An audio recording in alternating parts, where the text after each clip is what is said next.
As an event producer, seeing this Barbie dream house drama just hurts my soul. And I hate when people get scammed. So I'm going to give you 3 tips that you are going to follow before you buy the ticket to make sure that you do not get scammed. So the first thing that you want to do is you want to research who the event producer is. You're going to see it either on the invitation, and if not in the ticket page, usually at the bottom it'll say who the producer is. You're going to go on social media, you're going to research that event production company. What events have they done? You want to see real photos and videos. You do not want to see AI renderings and sometimes just a lot of invitations, like just the pictures of the invitations to all the events, but not any real content on the event. And bonus is spend an extra 2 minutes looking at the hashtags of those other events and just see from other people's point of view what that event looked like. Tip number 2 is that you want to look at who is sponsoring the event.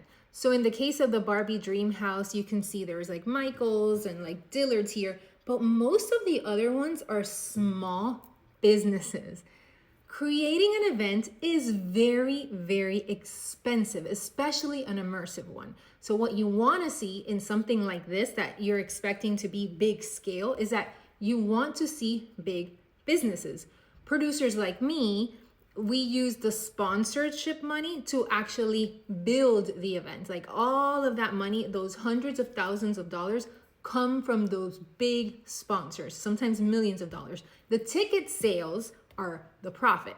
So if you're expecting to see this grandiose event and 90% of the sponsors are small businesses, then the math is just not mathing. Here's a quick example of an event that we did. This is a 14 by 14 room that cost tens of thousands, if not $100,000. We have canvas walls that were hand painted. The ceiling was hand painted. These orange trees were brought in, and they're not really orange trees, they're trees. And then we had these oranges made out of foam, custom painted and hung on the trees. There's 2D trees, there's ground cover. This entire room, this was a white box and it was transformed into this orange grove. Now imagine the Fort Lauderdale Convention Center with 34 feet ceilings. That would be millions and millions of dollars to create an immersive experience here. And here, what you don't hear is that we had custom sound made in a sound studio so that there's this loop of someone talking about walking in these orange groves in Los Angeles in the 60s.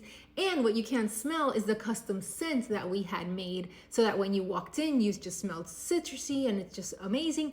That cost money. And for that, we need big sponsors. And my third tip is that even though you see big names like Mattel or